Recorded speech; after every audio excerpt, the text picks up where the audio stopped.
Hi, Christine. This is Wendy. Thank you for your post, and I wanted to respond to a couple of your points. The first point is you talked about the gold standard is difficult to develop and it could potentially be ineffective and unrealistic. I agree that the gold standard is difficult, takes a lot of work, as our book, Chapter 4, Prince 2014, in Global Mental Health describes, but I don't think it's impossible.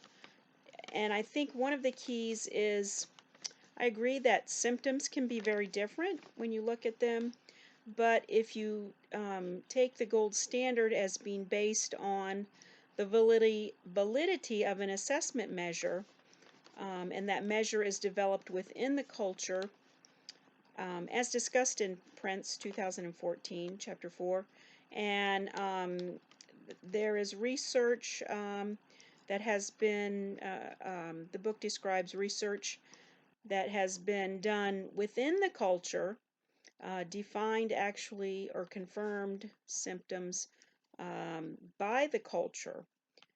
For example, local clinicians using culturally sensitive interview techniques to either define or confirm symptoms of a diagnosis. So if the peoples themselves are an integral part of defining the symptomology, I think that it is possible to develop a valid measure. But again, there needs to be much work and research done for that to happen.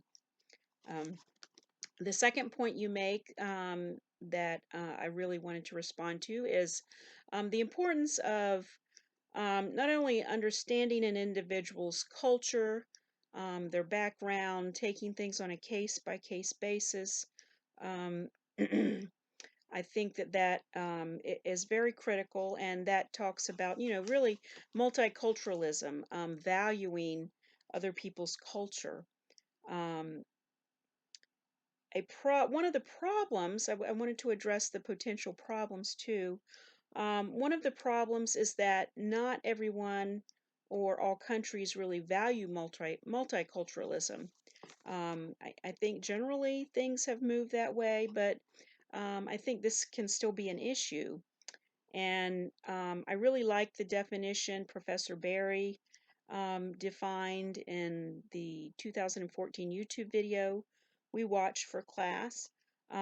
He really talked about multiculturalism being cultural diversity um, plus social inclusion, so allowing people to be diverse and express their heritage and keep that identity, while including them in the culture, the different culture where they are living.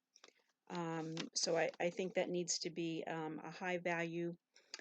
Also, I found a study, Boer et al. 2018. It's called On Detecting Systematic Measurement Error in Cross-Cultural Research, a review and critical reflection on equivalence and invariance tests. So these researchers did a content analysis of over 500 culture comparative quantitative studies from 2008 to 2015. And the study found that there were multiple approaches for invariance testing, but these approaches were infrequently employed. So the invariance test is testing the relationship between individual items and potential error compared to a measure's overall score.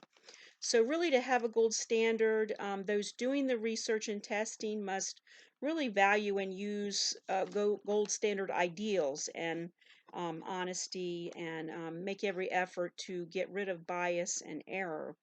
So one final thought, there is a movie, a clip from a movie that I would use with some of the teens I worked with.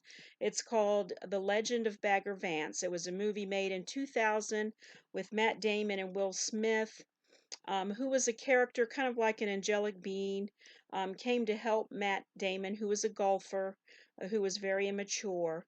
So Will Smith basically told Matt Damon, You don't need me anymore when Matt Damon was able to do what is right when no one is looking. And so I think that's an important ideal in research and testing and all that we do. So thank you again for your thoughts, Christine, and I'll see you around class. Bye.